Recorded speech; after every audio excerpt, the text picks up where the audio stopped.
Kidung Agung. Pasal 1. Lagu yang paling indah, karya Salomo.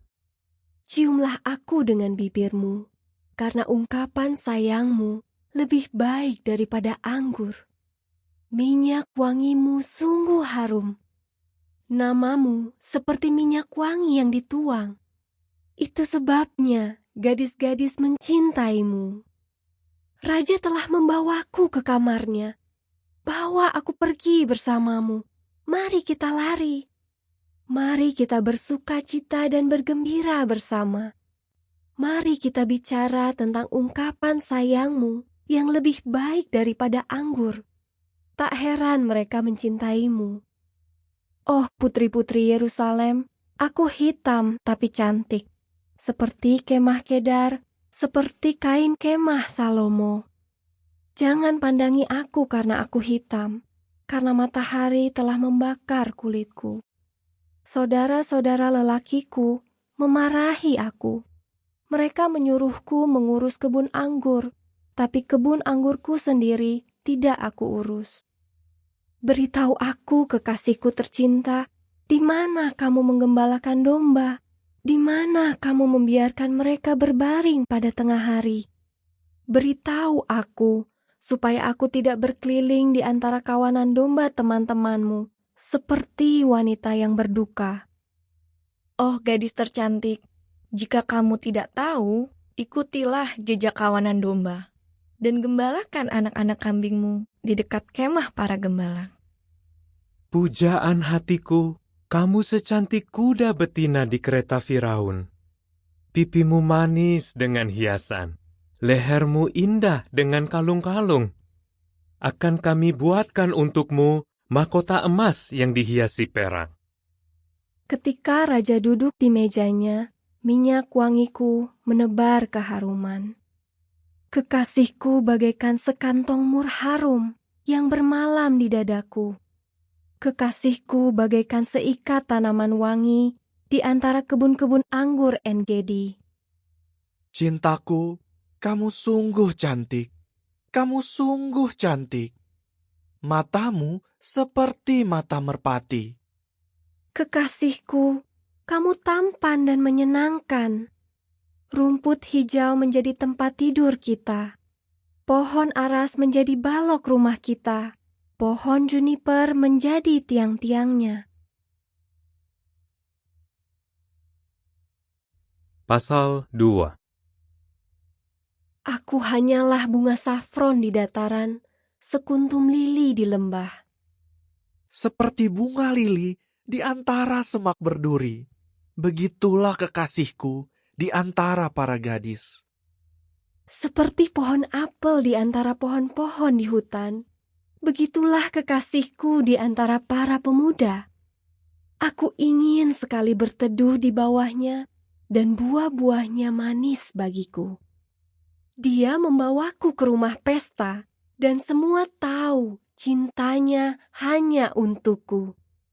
Segarkan aku dengan kue kismis, kuatkan aku dengan apel, sebab aku lemah karena cinta. Tangan kirinya ada di bawah kepalaku, dan tangan kanannya memelukku. Bersumpahlah putri-putri Yerusalem, demi kijang dan rusa di padang. Jangan timbulkan rasa cinta dalam diriku sebelum waktunya. Suara kekasihku terdengar. Lihat, dia datang, mendaki gunung-gunung, melompati bukit-bukit. Kekasihku bagaikan kijang, bagaikan anak rusa jantan. Dia berdiri di belakang tembok kami, menatap dari jendela, melihat dari celah-celah. Kekasihku berkata padaku, sayangku, bangunlah. Manisku, ikutlah denganku. Musim hujan sudah lewat, hujan sudah berhenti dan berlalu. Bunga-bunga sudah bermekaran di desa. Waktu untuk memangkas sudah tiba, dan kicauan burung tekukur terdengar di desa kita. Pohon ara mulai menghasilkan buah yang masak.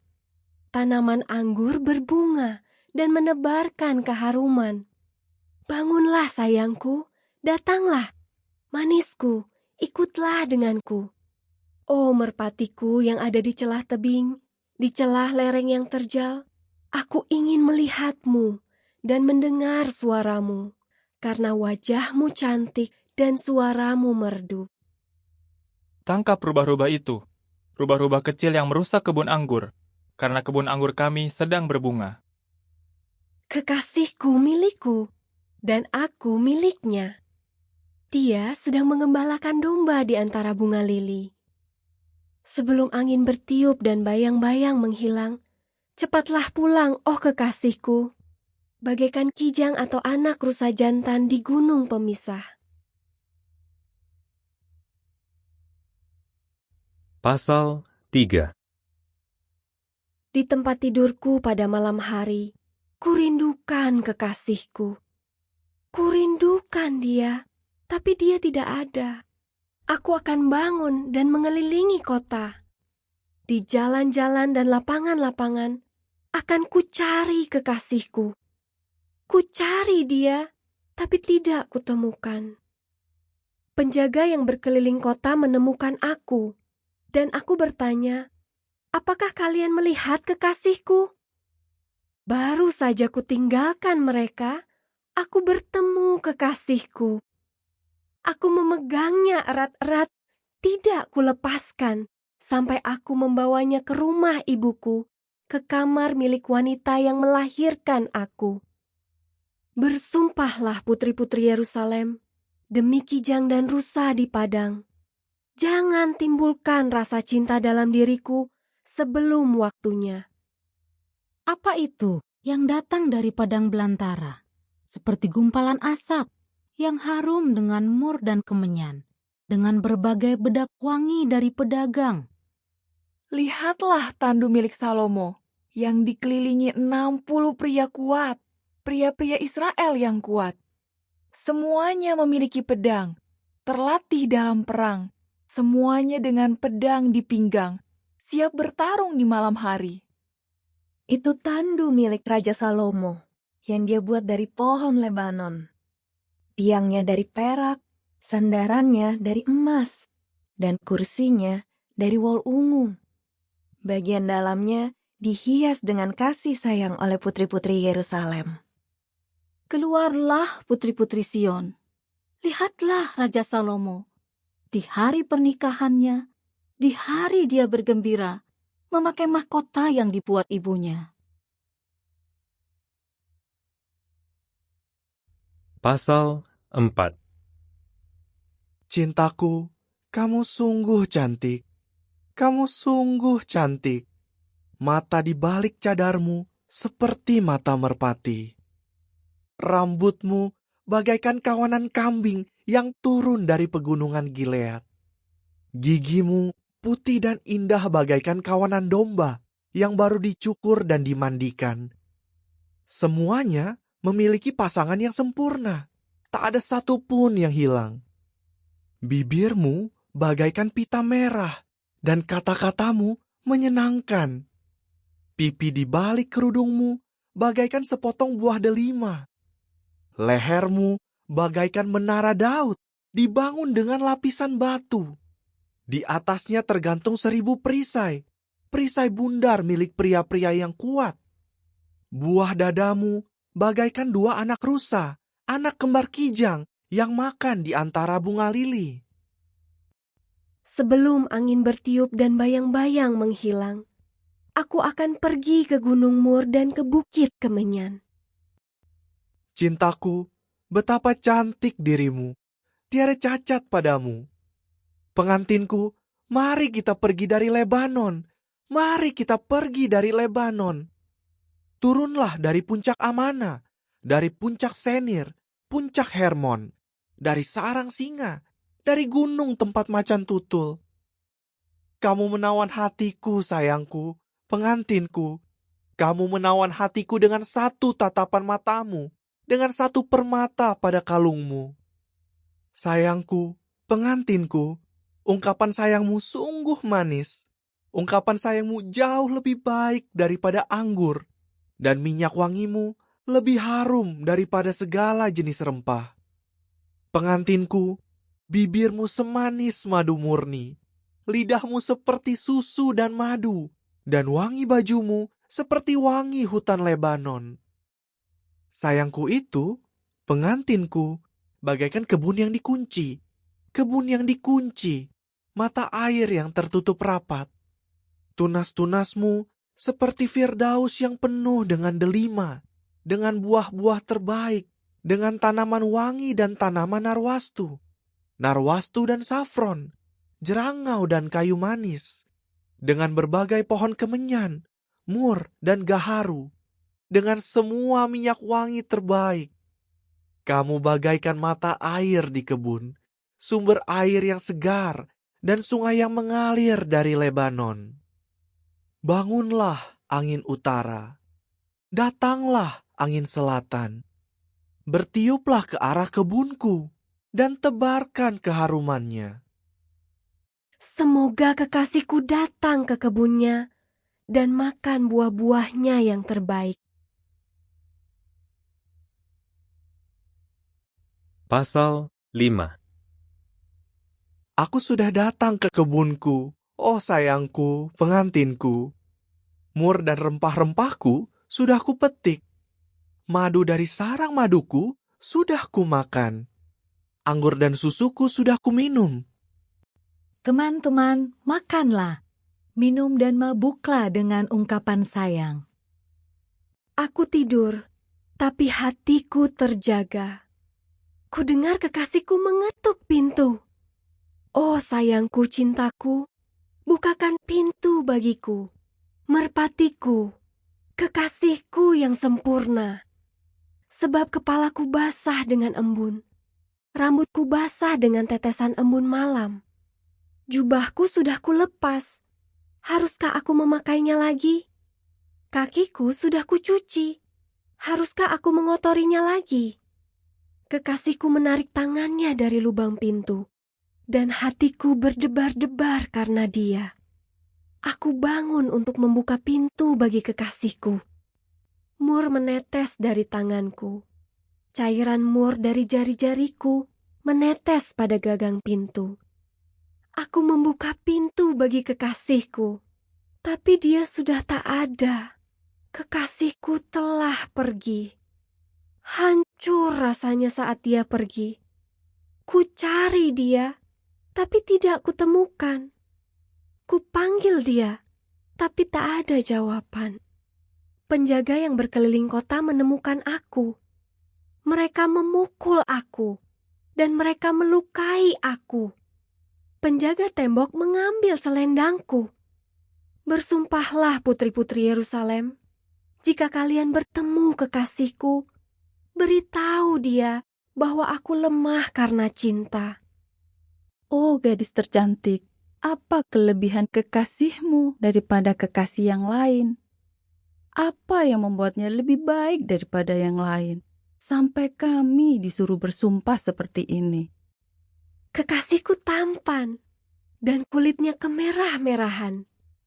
Dia yang paling menarik di antara 10.000 orang. Kepalanya bagaikan emas murni. Rambutnya bagaikan daun pohon palem yang bergelombang, sehitam burung gagak. Matanya bagaikan merpati di tepi aliran air yang sedang mandi susu, yang hinggap di tepi kolam yang penuh. Pipinya bagaikan taman rempah-rempah, tumpukan tanaman wangi. Bibirnya bagaikan bunga lili yang meneteskan mur. Jari-jari tangannya bagaikan emas, dihiasi batu krisolit. Perutnya bagaikan gading yang mengkilap, diselimuti batu safir. Kakinya bagaikan pilar marmer yang beralaskan emas murni. Dia indah bagaikan wilayah Lebanon. Penampilannya bagaikan pohon aras. Mulutnya semanis madu, dan semua tentang dia sungguh menarik. Itulah kekasihku, cintaku, oh putri-putri Yerusalem. Pasal 6. Oh gadis tercantik, Di mana kekasihmu? Kemana kekasihmu pergi? Kami ingin mencarinya bersamamu. Kekasihku pergi ke kebunnya, ke kebun rempah-rempah, untuk memetik bunga lili dan menggembalakan domba. Aku milik kekasihku, dan kekasihku milikku. Dia sedang menggembalakan domba di antara bunga lili. Pujaan hatiku, kamu seindah kota Tirza, secantik kota Yerusalem, memukau seperti pasukan dengan bendera-benderanya. Janganlah menatap aku, karena matamu membuatku gugup. Rambutmu bagaikan kawanan kambing yang turun dari bukit-bukit Gilead.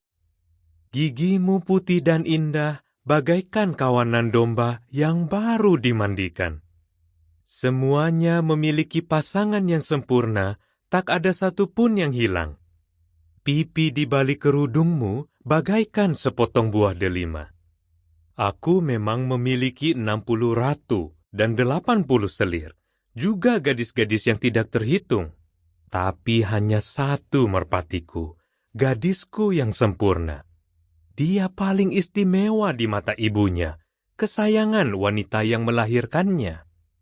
Gadis-gadis melihat dia dan menyebut dia bahagia. Para ratu dan selir juga memujinya. Dia bersinar seperti fajar, seindah bulan purnama, secerah cahaya matahari, memukau seperti pasukan dengan bendera-benderanya.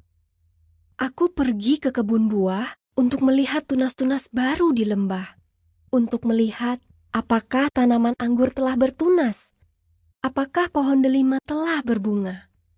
Tanpa kusadari, keinginanku ini membawaku ke kereta milik orang-orang yang berhati mulia.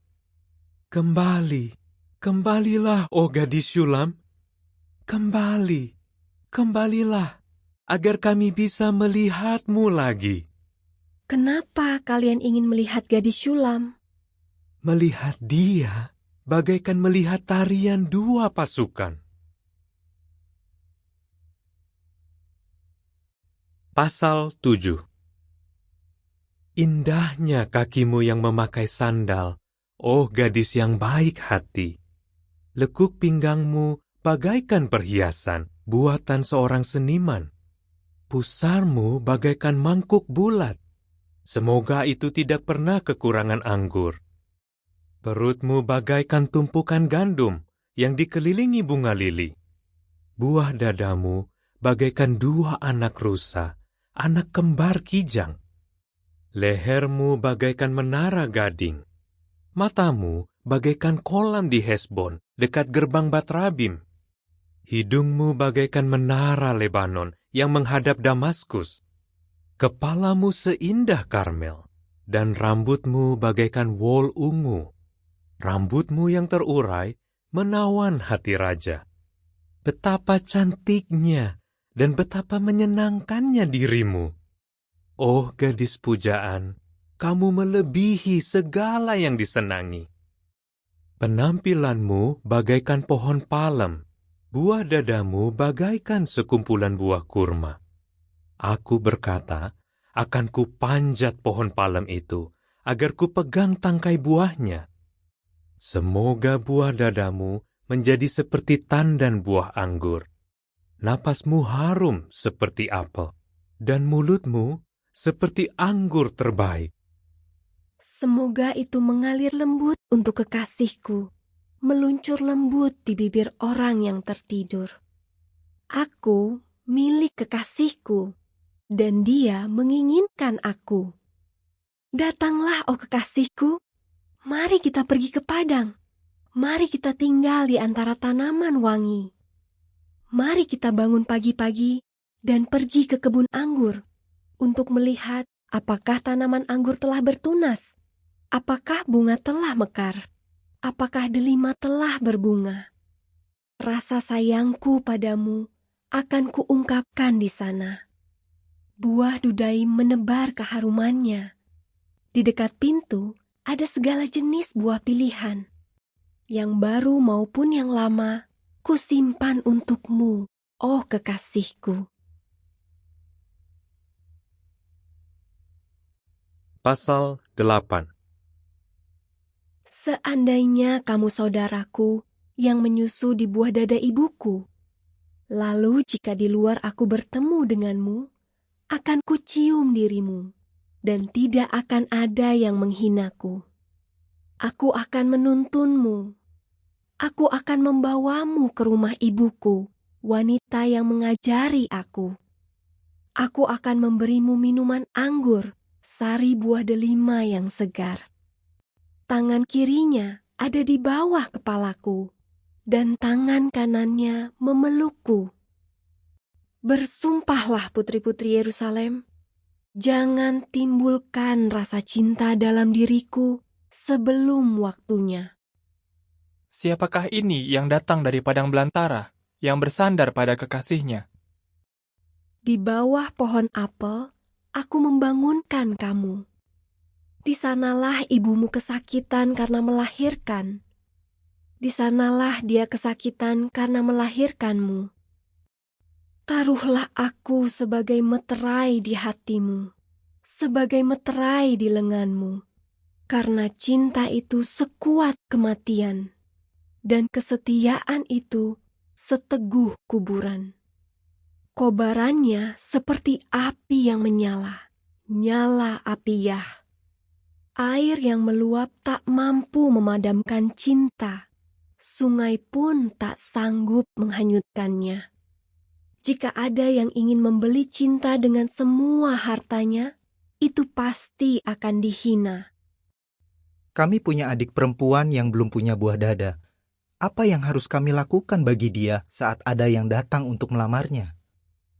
Kalau dia tembok, akan kami bangun benteng perak untuknya.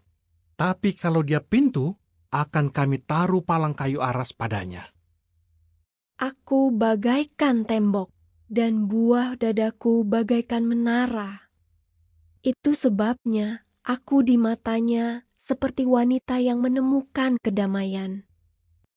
Salomo punya kebun anggur di Baal Hamon yang dia percayakan kepada para pengurus. Masing-masing akan membayar 1.000 keping perak untuk buahnya. Aku punya kebun anggur milikku sendiri. Oh Salomo, 1.000 keping perak itu milikmu, dan 200 milik pengurus buahnya. Kamu yang tinggal di kebun-kebun, teman-teman menunggu untuk mendengar suaramu. Aku pun ingin mendengarnya.